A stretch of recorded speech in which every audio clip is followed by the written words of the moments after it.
அண்மைச் செய்தி. டெல்லியில் பிரதமர் மோடி தலைமையில் நிதி ஆயோக் நிர்வாகக் குழு கூட்டம் தொடங்கியுள்ளது.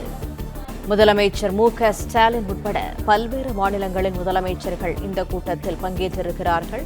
அண்மைச் செய்தியாக நாம் பார்த்து வருகிறோம்.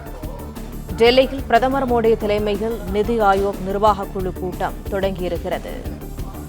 நாட்டின் வளர்ச்சித் திட்டங்கள், உட்கட்டமைப்பு பணிகள் குறித்து கூட்டத்தில் விவாதிக்கப்பட வாய்ப்பு என தகவல்கள் வெளியாகியுள்ளது. தமிழ்நாட்டிற்கான நிதி குறித்து நிதி ஆயோக் கூட்டத்தில் முதலமைச்சர் கோரிக்கைகள் விடுக்க வாய்ப்பு எனவும் சொல்லப்படுகிறது.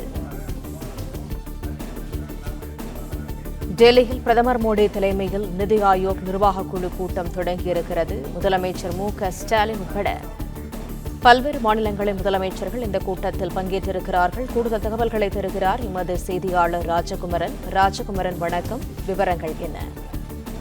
பிரதமர் நரேந்திர மோடி தலைமையில் நிதி ஆயோக் கூட்டம் தற்போது தொடங்கியிருக்கின்றது. பல்வேறு மாநிலங்களின் முதலமைச்சர் பங்கேற்றிருக்கின்றார்கள். அதன் அடிப்படையில் தமிழகத்தினுடைய முதலமைச்சர் உட்பட பல மாநிலங்களுடைய முதலமைச்சர்கள் பங்கேற்றிருக்கக்கூடிய இந்த நிதி ஆயோக் கூட்டமானது தற்போது தொடங்கியிருக்கின்றது. பிரதமர் நரேந்திர மோடி இந்த கூட்டத்தினுடைய முக்கியமான அந்த முடிவுகளை எடுக்கக்கூடிய நபராக பங்கேற்றிருக்கின்றார். அதன் அடிப்படையிலே பல்வேறு மாநில முதலமைச்சர்களும் தங்கள் மாநிலம் சார்ந்த நிதி கோரிக்கைகள் உள்ளிட்டவற்றை முன்வைக்க இருக்கின்றார்கள். அது மட்டுமல்லாமல் இந்த நிதி ஆயோக் கூட்டம் என்பது நாட்டினுடைய வளர்ச்சி திட்டங்கள் குறித்தும் உட்கட்டமைப்பு பணிகளை மேம்படுத்துவது தொடர்பாகவும் விவாதிக்கப்படக்கூடிய ஒரு முக்கியமான கூட்டமாக இருக்கின்றது. பாஜக ஆட்சி அமைப்பதற்கு முன்பாக திட்டக்குழு என்ற ஒரு அமைப்பின் மூலமாகவே இதுபோன்ற உட்கட்டமைப்பு சார்ந்த நாட்டின் வளர்ச்சி சார்ந்த முடிவுகள் எட்டப்பட்டன.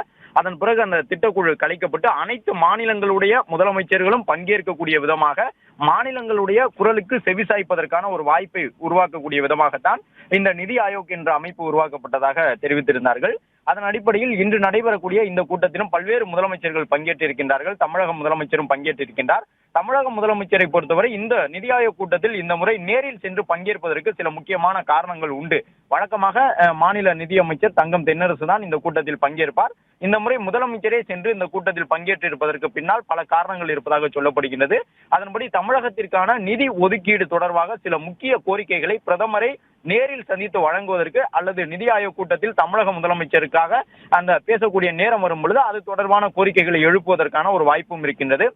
முதலமைச்சரை பொறுத்தவரை இந்த பள்ளி கல்வித்துறைக்கான நிதி ஒதுக்கீடு தொடர்பாக சில முக்கிய கோரிக்கைகளை வைப்பார் என்று எதிர்பார்க்கப்படுகின்றது.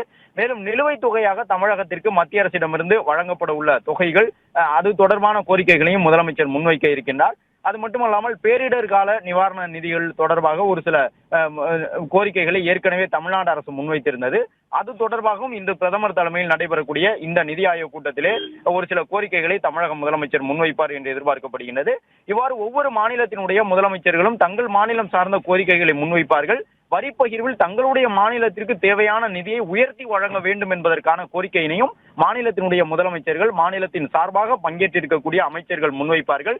நிறைவாக பிரதமர் நரேந்திர மோடி இந்த நிதி ஆயோக் கூட்டத்திலே தன்னுடைய கருத்துக்களை எல்லாம் தெரிவிக்க இருக்கின்றார். இது மாநிலம் சார்ந்த கோரிக்கைகள் மட்டுமல்லாமல் தேசத்தினுடைய வளர்ச்சி தொடர்பான சில முக்கிய முடிவுகளும் இந்த கூட்டத்தில் எட்டப்படும். அதன்படி நாட்டில் அறிமுகப்படுத்த இருக்கின்ற புதிய வளர்ச்சி திட்டங்கள் தொடர்பாகவும் புதிய தொழில் நிறுவனங்களை ஈர்ப்பது குறித்தும் இந்த கூட்டத்திலே பேசப்படும். அது மட்டுமல்லாமல் உள்கட்டமைப்புகளை மேம்படுத்துவது குறித்த அந்த பேச்சுவார்த்தையின் பொழுது ரயில்வே பணிகள் உள்ளிட்டவை தொடர்பாகவும் பேசப்படும் என்று தெரிவித்திருக்கின்றார்கள்.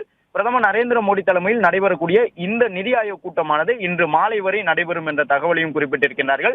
பங்கேற்றிருக்கக்கூடிய தமிழகத்தினுடைய முதலமைச்சர் இந்த கூட்டம் நிறைவடைந்த பிறகு இன்று இரவே தமிழகம் புறப்பட இருக்கின்றார். பிளே ஸ்டோர் மற்றும் ஆப் ஸ்டோரில் இருந்து பாலிமர் செயலியை QR கோடு மூலம் பதிவிறக்கம் செய்யுங்கள். செய்திகளை உடனுக்குடன் பெறுங்கள்.